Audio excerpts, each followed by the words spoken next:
So, thank you very much. It's very moving, emotional movie.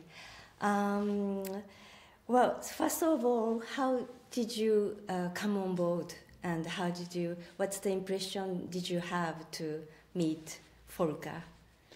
Well, I'd met him before, but he contacted me, and I, of course, wanted to work with him because he's such a great director.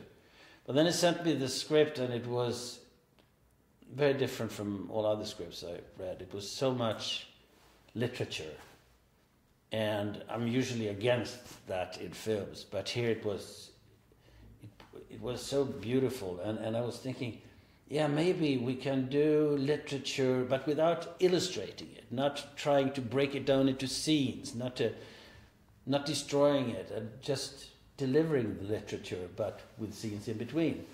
And so that was the challenge and the experiment what we wanted to do.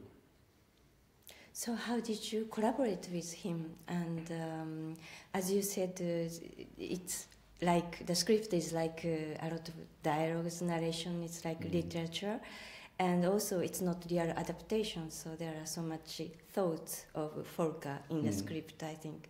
So how did you collaborate with him, and what's his uniqueness as director?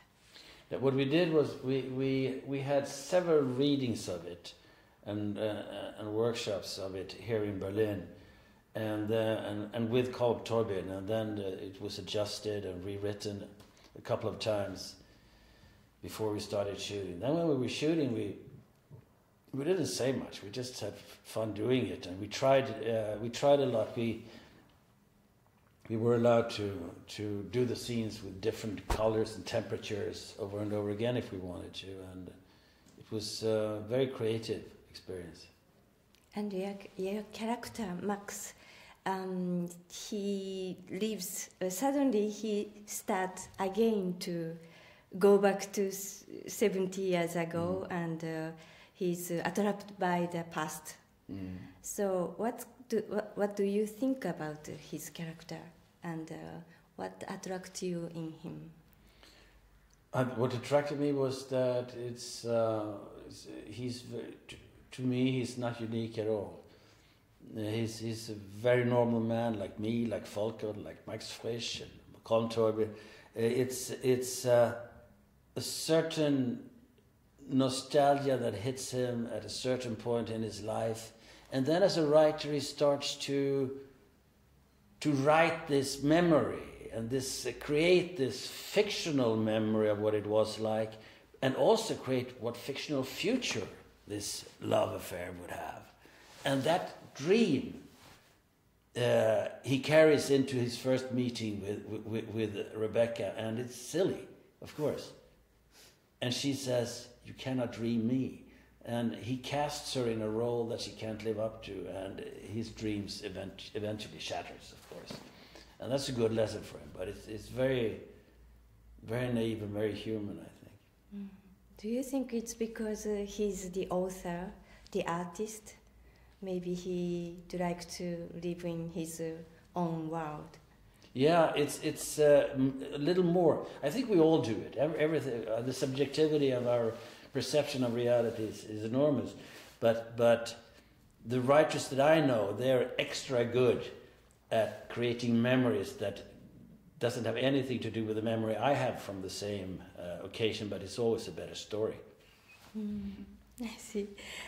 What was the experience like to work with Nina Hoss, especially in such intimate collaboration?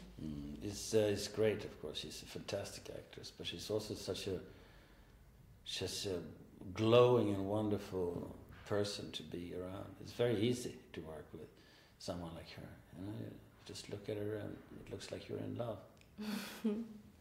And Montauk, especially, it's impressive place. Did you get a lot of inspiration? What is it like there? We were there on the off-season, which is very nice because otherwise there's so much tourism going on.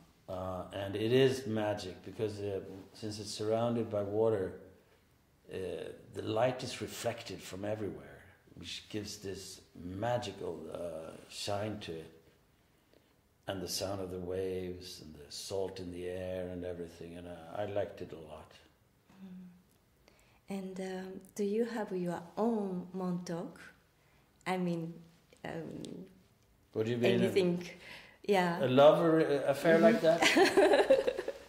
The special past, very precious memory. No, I can't say that. I've got two wonderful wives, and I love them both still, and this is fantastic. But I don't have any sort of really romantic. I don't carry a romantic regret in any way. So, for example, is there any aspect in him to sympathize with? Yeah, all of them. He doesn't. It's not that he's doing morally right in any way, but I totally understand him, and I feel sympathetic to him. Like most of us, when we do harm, it's usually because we are helpless and incapable of doing right. In most cases, I would say. And from my impression, it's very rare that you play such straightforward, naive, emotional guy. And as an actor, do you like such type of character? Because which is probably very complex, so that it's very interesting to the actor to play, isn't it? Yeah, I like it, but I also think it's to me it's to a certain extent it's comedy too, you know, and I think he's funny in his naivete, and I enjoy that, and I enjoy playing that as well. But it is also something. It is something about when somebody does something that is morally doubtful or that is hurting somebody. If you add the naivete, then you can see the human behind it instead, and much easier, and you will not be as condemning to the character. Because it's most of the harm we do, the child in us do it out of lack of possibilities to act better. And I have such a faith in human beings, and I like human beings in general. Even big children like Mr. Trump, I feel sorry for the child, but he should just not be there. He should be in kindergarten. Exactly. Yeah. Thank you so much. Thank you. Thank you very much.